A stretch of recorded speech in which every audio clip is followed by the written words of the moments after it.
دوستو جنگ کے دنوں میں دنیا بھر میں لوگ خوفزدہ ہو کر سامان خوردونوش ذخیرہ کر لیتے ہیں، تاجر چیزوں کی قیمتیں بڑھا دیتے ہیں، لیکن پاکستان میں ایسا نہ ہوا۔ نہ ذخیرہ اندوزی ہوئی، نہ روزمرہ استعمال کی اشیاء میں گرانی آئی۔ اخلاقی سطح اتنی بلند ہوئی کہ جھگڑے جمیلے چوری چکاری یوں مفقود ہوئے جیسے کبھی اس معاشرے میں پائے ہی نہ جاتے تھے۔ انسانی ہمدردی کا ایسا پرجوش مظاہرہ دیکھنے میں آیا کہ دنیا حیران رہ گئی۔ خون کے احتیاط دینے والوں کی روزانہ لمبی لمبی قطاریں ختم ہونے میں نہ آتی تھیں۔ فوجی بھائیوں اور جنگ سے متاثرہ علاقوں کے لوگوں کے لیے احتیاط کے ڈھیر لگ جاتے۔ دفاعی فنڈ میں حصہ لینے والوں کا جوش و خروش بھی دیدنی تھا۔ سرکاری و غیر سرکاری ملازمین نے اپنی پوری تنخواہیں دفاعی فنڈ میں دے دی۔ عورتوں نے اپنے زیور اتار کر جمع کرا دیے۔ سڑکوں اور گلیوں سے گداگر یوں غائب ہوئے جیسے کبھی ہوتے ہی نہیں تھے۔ دوستو رات دن ہوائی حملے کے سائرن، بمباری اور توپوں کی گھن گرج عوام کے اعصاب کو ذرا برابر متاثر نہ کر سکی۔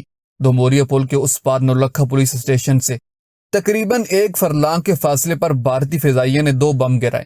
یہ بم دراصل ریلوے اسٹیشن کو نشانہ بنانے کے لیے گرائے جانے تھے، لیکن اینٹی ایئر کرافٹ گنوں کی فائرنگ سے بچتے ہوئے بھارتی سرماؤں نے جہاں بھی جی آیا گرا کر چلے گئے۔ امارات کو زیادہ نقصان پہنچا، جانی نقصان توقع سے بہت کم تھا۔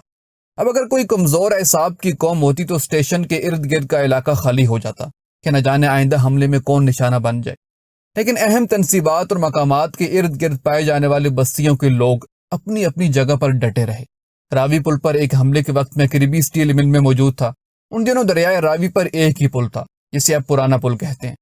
دشمن نے اس پل کو تباہ کر کے لاہور کا رابطہ جرنیلی سڑک سے کاٹنا چاہا۔ خطرے کا سائرن ہوا تو ہم اسٹیل ملز کی پانی کی ٹینکی کے نیچے سائے میں کھڑے تھے۔ اتنے میں 3 بھارتی طیارے منڈلانے لگے۔ وہ پل کو نشانہ بنانا چاہتے تھے، لیکن پاک فوج کی اینٹی ایئر کرافٹ گنوں کی فائرنگ انہیں قریب نہیں آنے دے رہی تھی۔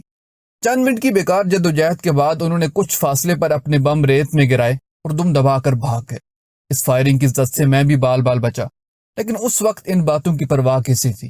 دوستو جنگ کے دنوں میں لوگوں کی محبوب شخصیات صدر مملکت ایوب خان اور وزیر خارجہ ذوالفقار علی بھٹو تھے۔ صدر ایوب کی 6 ستمبر کی تقریر اور ذوالفقار علی بھٹو کی اقوام متحدہ میں 1000 سال تک جنگ جاری رکھنے کی للکار نے انہیں مقبولیت کے آسمان پر بٹھا دیا تھا۔ بین الاقوامی برادری کا طرز عمل بھی لوگوں کے زیر بحث رہتا۔